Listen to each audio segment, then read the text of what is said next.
When I think of Superman, I think of Ben Affleck, to be honest with you. But to be fair, most movie characters I feel could be played by Ben Affleck, including the shark in Jaws. So take it with a grain of salt. Hey GQ, Kevin Smith back to talk about even more comic book movies and the characters that I love. Let's dive in.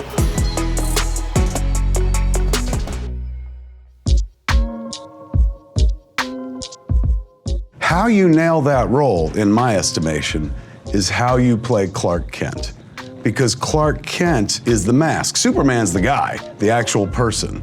He dresses up like Clark Kent to hide who he is. Playing Superman is difficult enough, right? Because essentially you're playing pop culture Jesus, which is difficult because Jesus is pop culture Jesus, but like Superman's like kind of right up there, one of the most recognizable figures on the planet, no matter what language you speak. And you know, I was raised Catholic, and I was an altar boy, and I did 8 years of Catholic school. But most of my morality came from reading comic books. Good evening, Officer Mooney. Well, they say confession's good for the soul. I'd listen to this man.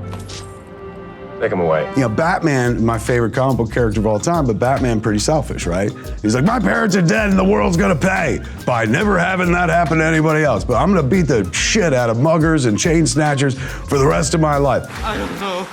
I swear to God. Swear to me! It's great and it appeals to like, you know, any sort of like, yeah, go get him, Batman nature that's in you, but Superman isn't about that. Superman would try to save somebody, try to turn them from evil, try anything rather than just beat them up. The only people he beats up tend to be larger than life figures with super strength, come from other planets and stuff. Of all the actors who have essayed the role of Superman in the movies, I'm very partial to Chris Reeve. I grew up with Chris Reeve Superman.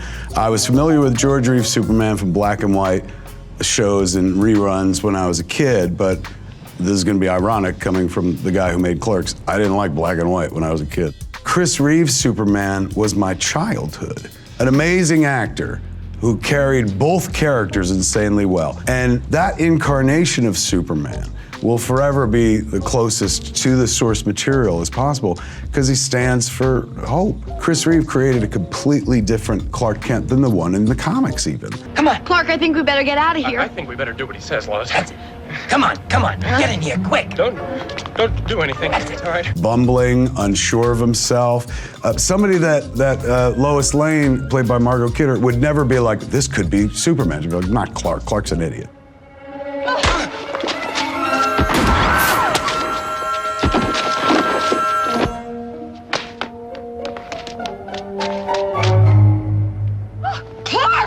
It's no mistake or accident that I grew up and married a journalist because I grew up watching Margot Kidder play Lois Lane. You know, she was real. She was her own person. She was in charge. She could dismiss Clark Kent. You know, she was a master at her job. Not great at spelling, but it doesn't matter, man. We got spell check nowadays. The Kirk Allen Superman, always forgotten, unheralded, never gets his due. First guy to put on the tights.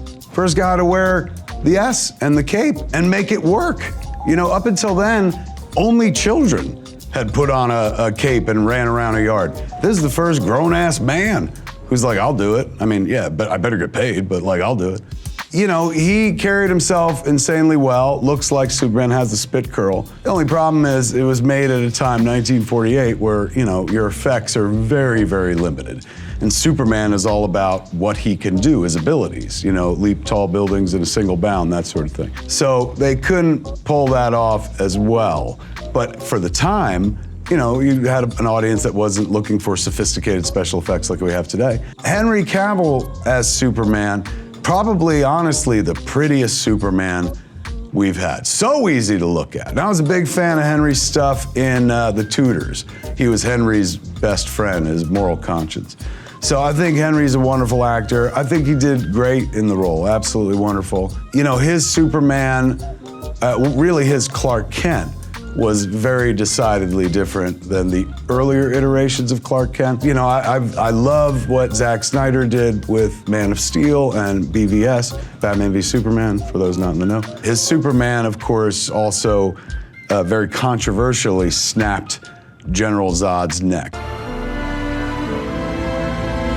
which I didn't quite understand why it was controversial, considering in Superman 2, General Zod is also killed in the Fortress of Solitude. They just presumably leave his body there.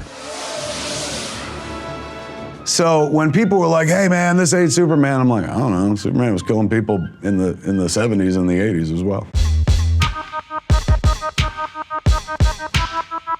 Batman has been a best friend of mine since I was a child. You know, since I was 3-4 years old, Batman has been a big feature in my life. So when you say Batman, who's the first Batman actor that pops into my head? It's Kevin Conroy.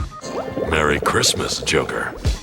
Kevin Conroy's been the voice of Batman for what, 3 decades at this point? And his portrayal of the character is absolutely pitch perfect. His Bruce Wayne is pitch perfect, and his Batman's pitch perfect. It carries the sadness of a childhood robbed, and it's kind of marshaled by the assurance of somebody who knows they are doing the exact right thing in life. It's horrible to lose anybody in this life, but to be there at the scene of a crime and be ineffective, to have no power to make a difference, that's what fuels that character. So Kevin Conroy captures that perfectly. He never forgets that at the center of Batman is a sad, broken little boy who lost everything. So right after Kevin Conroy, of course, I was raised by Adam West Batman. That was my first Batman, my childhood love, the Bright Knight, as Adam West used to call himself. But Tim Burton's Batman, Michael Keaton, will forever be my Batman. You have to understand, I know nowadays everyone gets a comic book movie every 10 seconds and stuff, but like on June 23rd, 1989, like I remember it like it's my kid's birthday, we got a version of Batman that was so close to what we knew from the comics. When this movie came out and they cast Michael Keaton, like when they made that announcement, there was no internet at this time, and it still broke the fucking internet. Because people were like, Mr. Mom is Batman? What are you, nuts? And then one day, Warner Brothers put out the first photo of Michael Keaton wearing the Bat costume standing next to the Batmobile. And the whole world shut up. This is a guy doing this 30, 40 years before anyone started treating this shit seriously. Like nowadays you make movies where like Christian Bale, who also played Batman wonderfully, comes over to play Gore the Butcher in a Thor movie and stuff like that. In Batman, Tim Burton's Batman in 1989, Bruce Wayne, Michael Keaton's version of Bruce Wayne, is always distracted. Look at the first 20 minutes of that movie. He's always like, huh? Oh, yes. Huh? Oh, certainly. Yeah.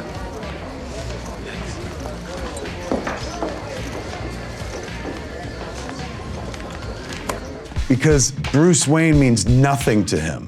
Wayne Manor means nothing to him beyond his connection to his parents. He is truly Batman. And as he's walking around as Bruce Wayne, he doesn't quite know how to function properly. The only way he can feel himself is in the suit, avenging evil. So there's a moment in Batman Returns. Batman is in, what's the Bat ski boat, I think they call it? And Batman has a ride for everything. And he's going through the sewers of Gotham headed toward the Penguin's lair. You know, it's very heroic music playing, but 2 penguins pop out of the water and they got missiles strapped to their back. And Batman sees it, reacts, and turns the wheel, and the skiff goes around the tunnel, missing the penguins. The ski boat rights itself past the threat, and they cut to this one shot, so quick, blink and you'll miss it, of Batman in the Bat ski boat, a kind of reaction shot to what just happened. And Michael Keaton encapsulates everything I love about the madness of the world of Batman by doing simply this. That's it. He just looks back as if like, I almost got killed by 2 fucking penguins with missiles on their backs. Like, what am I doing? But he don't stop. It's not like, I'm out of here. He's just like, this is my life. Now, I'm just one man with one man's opinion, so I know the internet out there right now, half of them roasting me going, you forgot this, you forgot that. Well, guess what? Here's your chance to let me know what I forgot. Tell me what an asshole I am. Go to the comments and tell me how I fucked up. That's what my mom does. She goes to the comments of every article I'm in, tells me how I fucked up. You get to do the same right now. To the fine folks at GQ, thanks for having me. Those were my fine points.